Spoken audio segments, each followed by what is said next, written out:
பொதுவாக நான் வெளிநாட்டுக்கு போய் வந்தால் அங்கு என்ன நடந்தது என்றால் சொல்ல மாட்டேன். සාමාන්‍යයෙන් මම විදේශ රටවල සේවයට ගිහිල්ලා ආව නම් එහෙ කුමක්ද සිද්ධ වුනේ කියලා මම කියන්නේ. I usually don't share the testimonies of how God used us abroad, but this time I want to say a few words about Israel.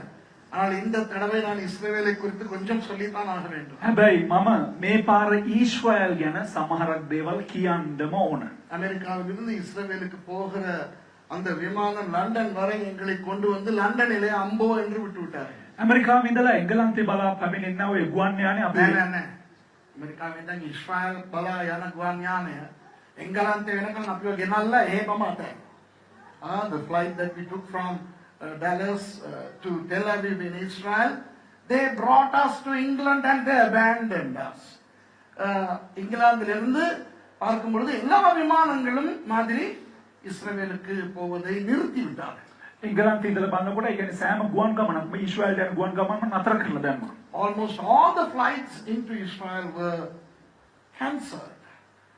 லண்டனிலே வைத்து என்ன செய்வதென்று தெரியாமல் இருக்கும் பொழுது ලන්ඩන් වල ඉඳලා මොනවද කරන්න කියලා දන්නේ නැතුව ඉන්නකොට ரெண்டு விமான கம்பெனிகள் தொடர்ந்து இஸ்ரவேலுக்கு விமானங்களை அனுப்புகிறார்கள் என்று கேள்விப்பட்டேன். ගුවන් යාන සමාගම් දෙකක් පමණක් දීර්ඝවම නොකඩවාම ඒ කියන්නේ ගුවන් යාන ඊශ්‍රායලට යනවා කියලා පණිවිඩයක් හමුණා. இஸ்ரேலிய விமானமான எல் ஆல், ඊශ්‍රායල් ගුවන් සමාගමක් වන එල් ආල්, அடுத்தது துபாய் fly Dubai flight. ඊට පස්සේ ඩුබායි fly ඩුබායි කියන ගුවන් සමාගම. Only El Al and fly Dubai continued to fly. அப்போ அதிலே இஸ்ரவேலுக்கு போய் சேர்ந்து விட்டோம். குறித்த நாளிலே போய் சேர்ந்து விட்டோம். ඒ නිසා කොහොම හරි ඒ අදාළ දවසට අපි ඊශ්‍රායල් බලා ගියා. We arrived as scheduled, so we did not have to change dates or programs in Israel. Praise God for that. ஆண்டவர் எந்த ஒரு திகதி மாற்றம் நேர மாற்றம் இல்லாமல் உரிய நேரத்துக்கு ஆண்டவர் எங்களை கொண்டு போய் சேர்த்தார். කිසිම දවසක් කිසිම වෙලාවක් මාර ගන්න නැතුව ඒ අදාළ දවසට දෙවියන් වහන්සේ අපිව රැගෙන ගියා. அப்போதான் எங்களுக்கு தெரிந்தது එවිට තමයි අපිට වැටහුනේ இந்த நியூஸ் செய்திகளிலே எவ்வளவு பொய் சொல்லுகிறார்கள். මේ ප්‍රවෘත්ති වල කෙතරම් බොරු කියනවාද කියලා. Upon arriving in Israel, we realized the cons, the lies that are portrayed through the news. Israel has been so peaceful and wonderful as usual. இஸ்ரவேல் இந்த நாளும் போல மிகவும் அழகாக சமாதானமாக ஆசீர்வாதமாக இருந்தது. ඉතින් ඊශ්‍රායලේ වෙනදා වගේ සමාදානව කිසිම ප්‍රශ්නයක් කරදරයක් නැතුව ඉතා ලස්සනට මනරම්ම තිබෙනවා. The விமான companies எல்லாம் முட்டாள்கள். ඉතින් මේ ගුවන් සමාගම් ඔක්කොම හරි මෝඩයි. These airline companies are stupid fools. They just cancel flights. But then that is exploited by El Al and Fly Dubai. Dubai started flying more flights into Tel Aviv, thereby increasing their income. Fly Dubai, El Al, எல்லாம் அதிகமான விமானங்களை போட்டு நான் நன்றாக உழைத்துக் கொண்டிருக்கிறோம். ඉතින් fly Dubai එල්ලා කියනවාවේ සමාගම් දෙක වැඩිපුර ගුවන් යාන යවමින් ඔවුන් හොඳට හම්බ කරගනිමින් සිටිනවා. இஸ்ரவேலுக்குள்ளே ஒரு இனம் புரியாத சமாதானம் எங்களுக்கு இருந்தது. ඊශ්‍රායල් තුල අපිට කියන්න බැරි තේරුම් ගන්න බැරි සමාදානයක් තිබුණා. We enjoyed an inexplicable peace and joy in Israel. Praise God for that. அதில் என்ன ஜோக் என்றால் ඒකේ මොකක්ද විහිළුව කිව්වොත් நாங்கள் எருசலேமுக்கும் டெல் அவிவுக்கும் பல தடவை போய் வந்தோம். අපි යෙරුසලමට තෙල් අවිව වලට බොහෝ වතාවක් ගොහින් පැමිණියා.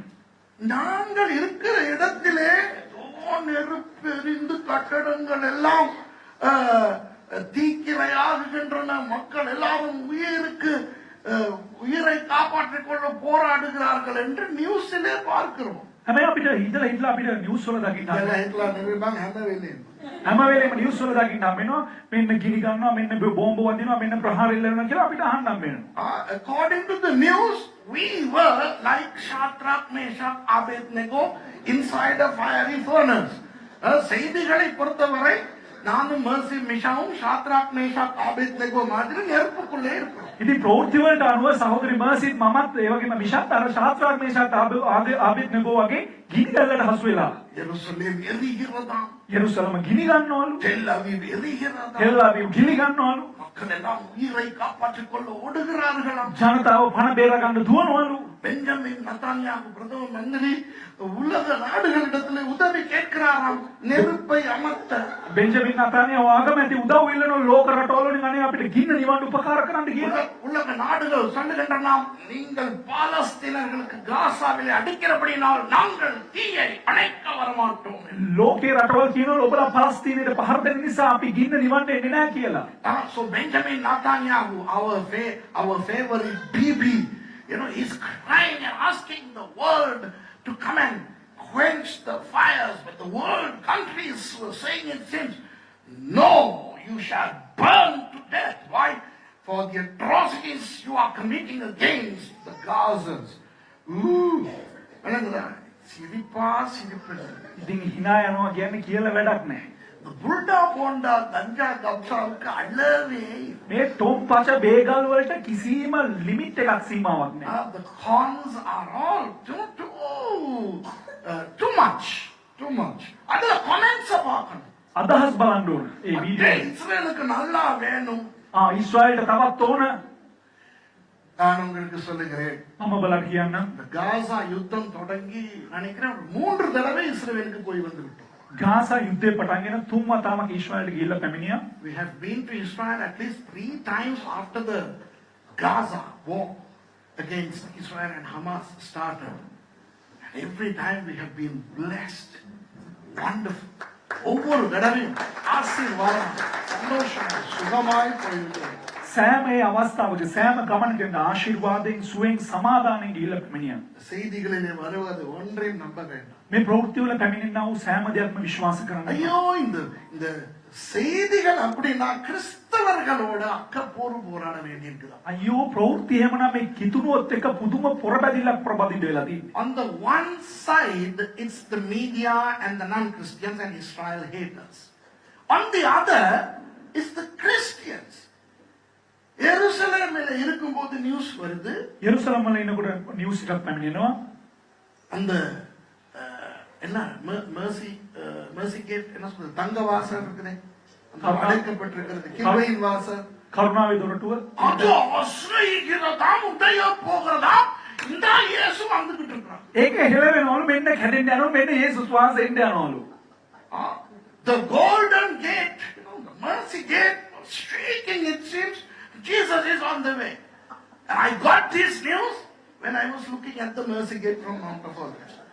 அந்த கிருபையின் வாசல பார்த்துக்கிட்டு இருக்கிறோம் ஒலிவ மலையில இருந்து. அப்பதான் நியூஸ் வருது, எங்க ஆடுது. ඔලිව කන්ද ඉඳලා බලාගෙන ඉන්නවා කරුණාවේ දොරටුව ඉස්සරහා ඉන්නේ, කොහෙද හෙල්ලෙන්නේ පේන්නේ නැහැ. එතකොට තමයි ප්‍රවෘත්ති එන්නේ එළවෙනවලු. இதெல்லாம் பார்க்கும்போது ஆண்டவருக்கு எவ்வளவு கவலையா இருக்கும் என்று யோசித்தேன். මේව ඔක්කොම බලනකොට දෙවියන් වහන්සේට කොච්චර දුකක් ඇද්ද කියලා මම කල්පනා කරා. I was wondering how sad God would be.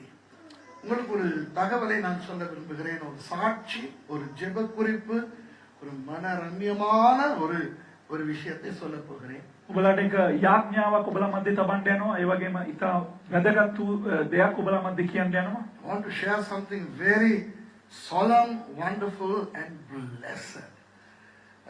மிஷா இஸ்ரவேலுக்கு படிக்க போகிறார். මිෂා ඊශ්‍රායල් වලට ඉගෙන ගන්න යනවා. மிஷா is going to Israel to study. Glory to God.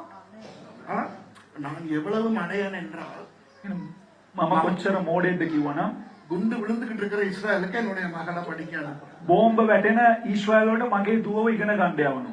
I'm sending my daughter to Israel to study. Where bombs are all falling. ஒரு நல்ல குடம் ஒண்ணு கொடுத்து அனுப்பணும். குண்டு தலையில இருந்தா හොඳ ලොකු කුඩයක් දීලා යවන්න ඕන බෝම්බ වැටෙන නිසා. அவளுக்காக ஜெபித்துக் கொள்ளுங்க. ඒ උදෙසා යාඥා කරගන්න. அது எங்கள் குடும்பத்துக்கு மாத்திரமல்ல, ඒ අපේ පවුලට විතරක් නෙවෙයි, கர்மேல் பர்வத சபைக்கு, கர்மேல் பர்வத ஊழியத்துக்கு இது ஒரு பெரிய ஒரு ஆசீர்வாதம். කර්මෙල් පර්වත සභාවට, කර්මෙල් පර්වත සේවයට ලොකු එක ආශිර්වාදයක්. It is not just to our family, but it's a wonderful blessing to our ministry and our church. என்னுடைய ஆசை என்னவென்றால், මගේ ආසාව කුමක්ද කිව්වොත්, மிஷா தொடங்குகிற இந்த பயணம் அநேக பிள்ளைகள் பின்பற்ற வேண்டும். මිෂා පටන් ගන්නා වූ මේ ගමන බොහෝ දරුවන් ඒ දේ අනුගමනය කරන්න ඕනේ. What Misha commands us should be followed by many children. I want many children from our Mount Carmel church to go to Israel and study in universities there. இலங்கையில இருந்து எங்கள் சபையில இருந்து இன்னும் அநேக வாலிப பிள்ளைகள் இஸ்ரவேலுக்கு போய் அங்க இருக்கிற சர்வகலாசாலைகளிலே படித்து பட்டம் பெற்று கர்த்தருக்கு ஊழியம் செய்ய வேண்டும். අපේ සභාවේ දරුවන් පමණක් නෙමෙයි ලංකාවේ සින්න දරුවන් අනිත් සභාවල් වල දරුවන් මම එහෙම කිව්වේ. කර්මේල් පර්වත සභාවේ දරුවන්. Thank you. කර්මෙල් පර්වත සභාවේ දරුවන් ඔවුන් ගිහිල්ලා ඊශ්‍රායල් විශ්වවිද්‍යාලවල ඉගෙනගෙන එහෙම උපාධි ලැබලා ඔවුන් ආශිර්වාදමත්ව සිටින්න ඕන. very சந்தோஷமா இல்லையா? ඒක ලොකු සන්තෝෂයක් නෙවෙයිද? கர்த்தரால் முடியுமா முடியாது? ස්වාමීන් වහන්සේට පුළුවන් ද බැයිද? Can God do that?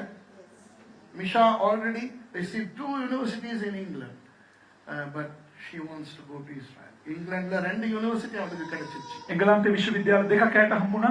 அமெரிக்காவிலும் சில காலேஜஸ் பார்த்தோம். ඇමරිකාවේ සමහරක් විශ්වවිද්‍යාල බැලුවා. ஆனால் இஸ்ரேலுக்குள்ளே உள்ள அந்த சமாதானம் எங்களுக்கு வேற இடத்துல உள்ளது.